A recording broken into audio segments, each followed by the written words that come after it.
6 News. We are live tonight in our downtown Providence studios. Good evening. I'm Allison Alexander. And I'm John DeLuca. Tonight, a follow-up to an exclusive ABC6 investigation. They came to Providence from all over New England, kids with dreams of making it big in Hollywood. But our investigation, months in the making, found those dreams may come at a steep price. And now Connecticut authorities are taking action. ABC6 investigative reporter Parker Gavigan here with Parker. John, Allison, this is the story of two companies that court papers show are affiliated. One company offered children the chance to come to Rhode Island and audition in front of talent agents. The other has advertised in Connecticut for an event this week for aspiring child actors and models. Connecticut authorities have now stepped in to make sure families can get refunds for the Connecticut event this week. Call now. This could be your one and only chance to be a star. In March, ABC6 investigated viewer concerns about an Arizona acting school called the Academy of Cinema and Television, or ACT. After seeing this commercial, families showed up at the Providence Hilton Ballroom.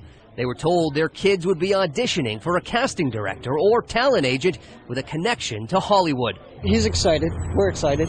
But ABC6 also learned the audition included a pitch selling acting classes. The minimum price starting at $2,000, running as high as $10,000. It was kind of like a bait and switch. It was very quick. She talked very fast, and it was just like, where's your money? Robbie Jean Price and her son Paris. He hasn't done any commercials or anything like that, which I expected he would at least done one thing by now. Not all parents are disappointed.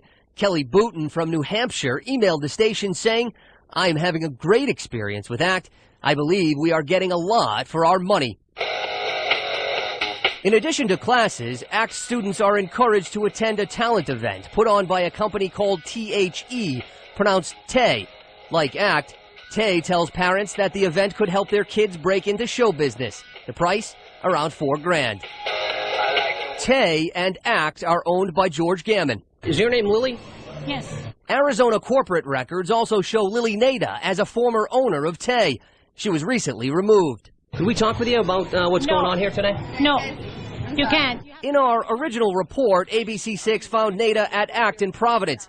We located records showing she had been a California real estate salesperson in the 90s, but lost her license in 2007 after being convicted of stealing from a San Jose Costco. After our original investigation aired, ACT sued ABC6. We stand by our stories and are rigorously defending that lawsuit in federal court. Tay is set to hold their next event in Stamford, Connecticut, starting Thursday. After receiving complaints from parents looking for refunds, Connecticut Attorney General Richard Blumenthal investigated. Tay has now agreed to forfeit $25,000 for violating Connecticut state law and also agreed to offer the more than 300 families who signed up for this week's event a full refund. In a statement, Blumenthal says, quote, "This settlement resolves claims that the organization's contracts are defective and flawed and provides for changes in business practices," end quote. Now, this afternoon, George Gammon, owner of both Tay and ACT, released a statement. It reads in part, "The agreement was voluntary on our part and resolves all outstanding issues with Connecticut Attorney General Richard Blumenthal. We cooperated fully. We wanted to make sure any issues or concerns were addressed.